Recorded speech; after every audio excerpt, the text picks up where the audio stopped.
अपने सब सुन रहल छी एपी प्रोडक्शन के प्रस्तुति।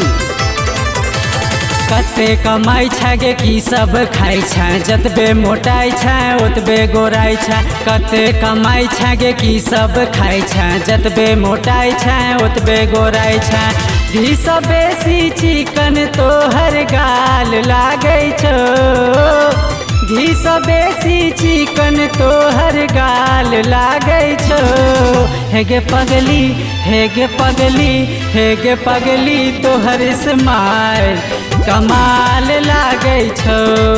हेगे पगली तोहर स्माइल कमाल लागे छो।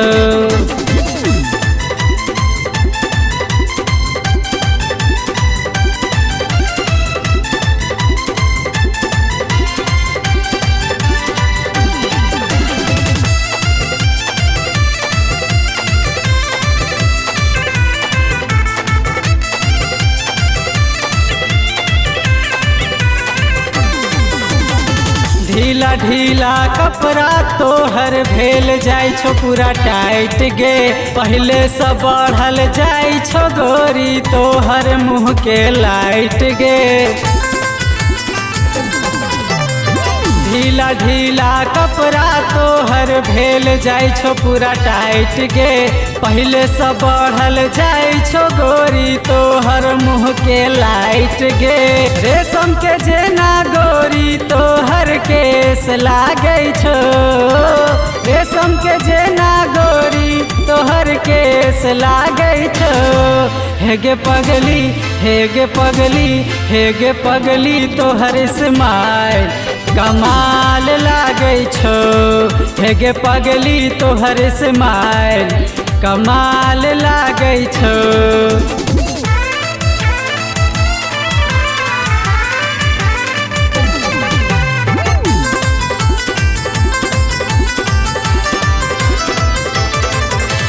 चढ़ल जवानी के पहिल उठानी ब्यूटी छो नंबर 1 गे। देखी का तोहर चढ़ल जवानी बुढ़बो के डोले छे मान गे। चढ़ल जवानी के पहिल उठानी ब्यूटी छो नंबर 1 गे। देखी का तोहर चढ़ल जवानी बुढ़बो के डोले छे मान गे।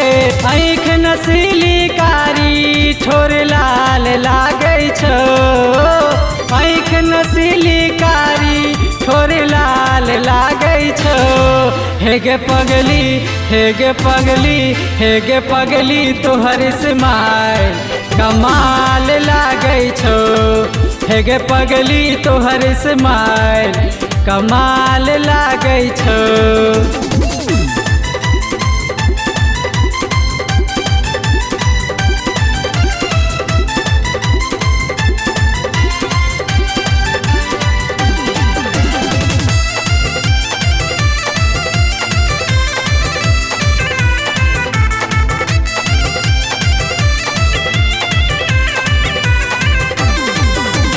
एखन तक कम सीन लागे छो गोरी 16 के तोहर उमर गे। नागिन के जेना लचके छो गोरी पातर तोहर कमर गे। एखन तक कम सीन लागे छो गोरी 16 के तोहर उमर गे।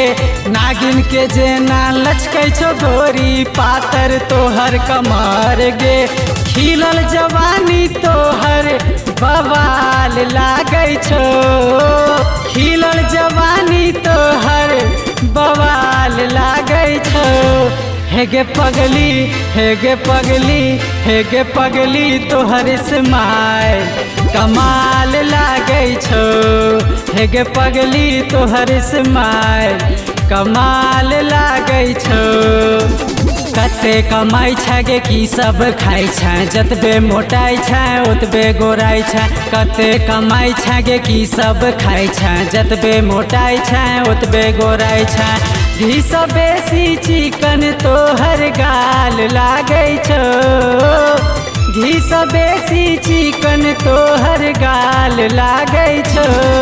हेगे पगली हेगे पगली हेगे पगली तोहर स्माइल कमाल लागे छो।